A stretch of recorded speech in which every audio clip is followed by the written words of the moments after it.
Should cyclists do running? Is the question. I am a firm believer that cyclists should do running. It is fantastic cross-training, and I'm a big believer that runners should also cycle. I believe these two sports complement each other massively, and I base it on my 20 years of bike racing, being really fit for the last 20 years, which cycling makes you fit. Let's be honest. Cycling makes you fit because it's low impact and can generate a lot of mitochondrial stimulus through some high volume and high intensity without totally cooking your legs. So the bike is one of the best forms of training on the planet. I'd say it's the best. It's just incredible. And any cyclist knows what I'm talking about. Only a cyclist knows the feeling, what it's like to do a 100 or 200 or 300 mile ride and wake up next day and your legs, you might feel a bit fatigued, but they're not sore. But anyone who's ran around the block or done a fast 5K or a marathon even knows that without proper conditioning, your legs can be buckled, sore for weeks. I mean, I've done 400 metre repeats and been sore for weeks as a runner. So cycling, you can do 400 metre repeats as a cyclist. You're not going to have that same muscle soreness as you're going to get as a runner. So cyclists should definitely run, and runners should definitely cycle. And I'm going to let you know why in this video. So we have Natasha featuring heavily in this video because people like to see fit bodies. And Natasha's a great example. She was a runner and she got injured. And so she got over into cycling, but she maintained her fitness. Actually, her fitness went up, and she maintained the physique. And every woman, every guy wants to have that fit, lean, fitness physique. Everyone does. If you don't want it, it's because you don't believe you can get it. But everyone wants it. And cycling, running, high-carb vegan lifestyle. You hear me promote high-carb vegan lifestyle a lot. That really helps massively. We'll get into diet later on. I'm just out on a walk at the moment. Sunrise is just coming up. I'm here in Adelaide, Australia. You might hear the magpies in the background. Anyway, so let's get to it. Cycling is fantastic for cardio, but it doesn't build the bone density that running will. So running is a great cross-training tool. The thing is, the danger is that cyclists who have fitness will go into running and go, yeah, I'm gonna go run for an hour. I'm gonna go run for 5K, but I haven't ran for months or years. And they come home and they're sore, or they're iggly, or they get an injury. I mean, I've known people to go and do a 10K run, and have to have knee surgery afterwards because they just went too far. Their body wasn't designed, the body wasn't used to the impact of running. So the knee cartilage and that just suffered massively. So you want to make sure that you ease into it. There's a good program on the internet, it's free, it's called Couch to 5K. That's a good way to get into running. It's a good way to get into running as a cyclist. Doesn't matter how fit you are. You can be Tour de France level. You're going to fuck your knees up. You're going to fuck your ankles. You're going to fuck your ITB. You're going to fuck up your hips, everything. If you try and use cycling fitness and running fitness from the get-go, you're going to get fucked up, man. So you want to ease into it. I would say at least 30 seconds a day. Just start with 30 seconds a day jogging, and every week add 10 seconds or a 30-second block. Depends how light you are. If you're a bit heavier, add 10 seconds. If you're lightweight, you can have 30 seconds. And then after 2 weeks, you're doing a minute a day. And after 3 weeks, you're doing a minute and a half a day. And after, And then it builds up slowly. And that allows all the joints, the bone density, all these things to increase slowly and to decrease that chance of getting injury. Because let's be honest, being injured sucks, man. I've had injuries. I've had injuries that have taken me off the bike for a long time. And it sucks, man. So I do everything I can these days to stay in tip-top shape. And that means for me training smarter versus harder. And at age 40... man, I am fucking fit. I will say it, and I'm proud of that because there's not many people my age who are this fit. And that's just because I've been consistent. And I follow a template that actually works. And that's called train smarter versus train harder. And part of that is cross-training. Cross-training is good, keeps things fresh. When it's too cold, like this morning it's quite cold. It's probably about 8 degrees Celsius. And there's guys went out on the bike this morning, but I'm like, I'll go later in the day because I've got the lifestyle I can do that. But let's say I had to go to work or something like that, or I do go to work, this is work, but let's say I had to do a 9 to 5 job, or drop the kids off at school, whatever, I'd wake up before everyone else did and I'd go for a run. Because it doesn't matter how cold it is, unless you're in Canada or Alaska in the middle of winter, most of the time it's not too cold to run. You can put on a beanie, put on some gloves and go and run for 10 minutes. And a 10-minute jog will give you profound benefits. But make sure you have the leg fitness to be able to do that. And when I say leg fitness, I mean that your legs, your bones are conditioned for it. So if you haven't run for 10 minutes in one session for longer than 2 weeks, then don't do a 10-minute run because you're going to be too sore. Maybe you'll pull up an Achilles injury. I mean, the amount of runners I know with Achilles injuries, oh my God. Even snapping the Achilles tendon off the bone, it coils up like a little hot cross bun in the back of your calf. And that is fucked, man. That's a fucked. You just get sewed back onto the bone, the tendons down there.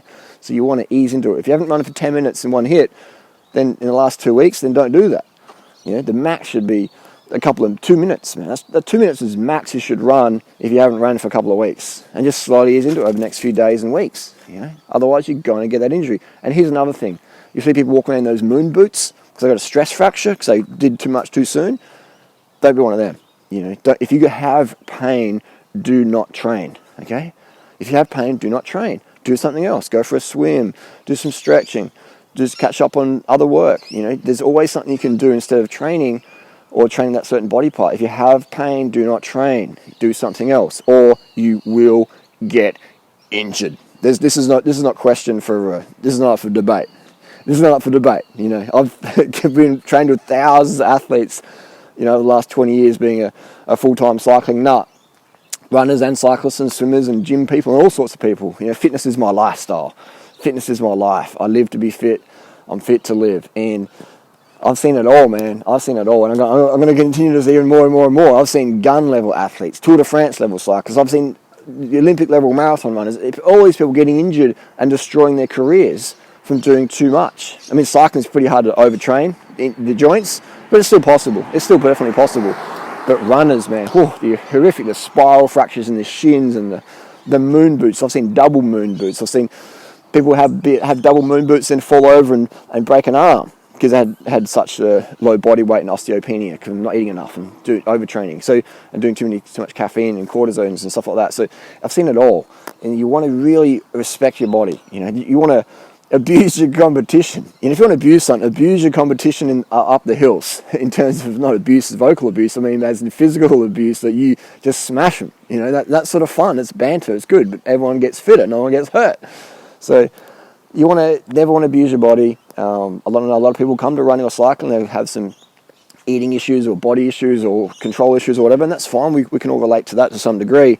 But you want to have that nurturing mentality as well. You want to have a nurturing issue where you do look after yourself and you understand that you only have one body for the rest of your life. Imagine that. Imagine if you're a cyclist and the cycling industry says, okay, you're going to have one bike for the rest of your life. We're going to give you this Tarmac, we're going to give you this TCR, we're going to give you this Trekkimondo or Pinarello or Reed Osprey or whatever. We're going to give you a bike. It's one bike for the rest of your life. Imagine how well you'd fucking treat that bike. You wouldn't let it out of your sight. You'd be like, someone might steal it. I'm going to lock it to my fucking leg. It's going to have a GPS tracker in there. It's going to be double locked at home. It's going to have a guard dog plus an armed guard security. You're going to have everything. So, but what we do, we often treat our bikes better than our bodies. We often treat our bikes better than our bodies. We skimp on food to save money to buy bling stuff. Doesn't really matter that much. Like, organic pasta, it's extra 50 cents. No, fuck that. Just, save up and buy Di2 Durace or a pair of lightweights or just stuff that doesn't really make a difference, really.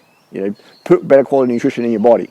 Choose organic when you can. Go vegan every time. You can always eat vegan food. There's no need to eat animal products. It's not good for our health. It's not good for the planet. And it ain't good for the animals.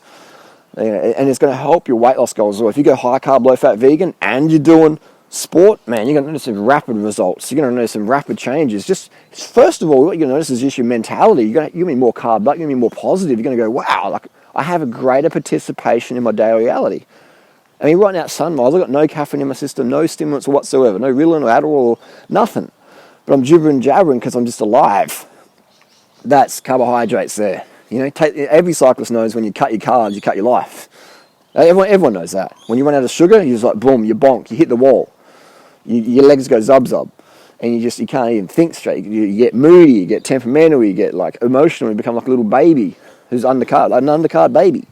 It's worse than undercarb adults because it makes us look foolish. So you want to make sure that you get enough carbohydrates every day. I agree with Dr. Ferrari, 10 grams of carbs per kilo of body weight per day, 1 gram of carb per kilo of body weight per hour. 10 grams of carbs per kilo of body weight per day, 1 gram of carbs per kilo of body weight per hour. As a good starting, you can go up or down from that. You might need a little bit less. You might find it's too much food, you might find it's not enough, but that's a good template to follow, and you can sort of moderate that. But you can never eat too many carbohydrates in a week. You might eat too much in the sitting before a hill climb TT and you feel sick, but you can't eat too much carbohydrates in a week or a month or a year. If you could, I would be obese. People send me messages all the time, Harley, that's too much sugar in the smoothie, that's too many bananas, that's too much rice, that's too many low-fat vegan biscuits, you're going to get fat. Harley, you're looking really lean, what's going on? You know, so it's like, hang on, which one is it? I'm too lean or I'm going to get too fat. You know, I've been doing this for 17 years, high-carb vegan. This shit fucking works. And look at all the girls or guys who train or follow my advice long term. I mean, the proof's in the pudding. The high-carb, low-fat vegan pudding, the proof's there. I mean, I have plenty of critics on the internet. And none of them are as lean or as fit as me or have the quality of life or their girlfriends are, you know, as fit-looking or whatever. You know, and I don't like to boast and brag, but that's just the reality, man. That's just the truth. So people say, what about this, what about that? And I'm like, look at the results. Look at them, look at their wife, look at their husband, look at their kids. Are they getting the results that you want? If not, then I wouldn't try to take their advice, you know. And look at their lifestyle, I should say. You know, I love having this freedom lifestyle. I can wake up every day and do what the fuck I want to do. And part of that is having energy, Part of that's having energy so you can make the right choices in life. So carbohydrates is what you want to do, what you want to have. So people are doing this running overtraining because they want to be lean. Man, you can cut your running training in half, and this is going to blow some people's mind. You can cut your running training in half and still have the fitness you got now. You can have better fitness. I run maybe 5 to 10 Ks a week. Follow me on Strava. You look at my running time, sub 17 for 5K, easily. Effortlessly, sub 17:30 any day of the year, at least. And that's just from eating high carb, having that high blood volume from the carbohydrates, the red blood cells. They get boosted with carbohydrate intake. They'll do vitamin B12, make sure my diet's high in iron, which is really easy to get as a vegan, a lot of plant foods. That's where the cows get their iron from. You don't need to eat meat for iron. And so all these things that just really, really help and benefit the plant-based lifestyle, the vegan lifestyle. But running is great for cycling. Cycling is great for running. I've gone to the end of this video. I didn't know I got to speak for that long. If you do have any questions, I mean, I could speak for 20 hours straight probably about this topic. If you do have any questions about how to get into running or cycling, hit us up down below. I do have a great ebook called Carb the Fuck Up, and I've got another one called During Rider's Lean Body Bible. The latter one's a cycling one. So those from duringrider.com, the best training advice you're going to get from all the masters, the people I've learned from, you know, and lifted ideas from and learnt from and stuff like that. So consolidated and summarized in those 2 ebooks. I recommend get them, study them, read them again and again, and they are going to be some fantastic advice there. But if you have any questions, hit us up in the comments section below. Thanks for watching. Run for fun, ride to live to ride, carb the fuck up, get it fucking done, and we'll see you next video.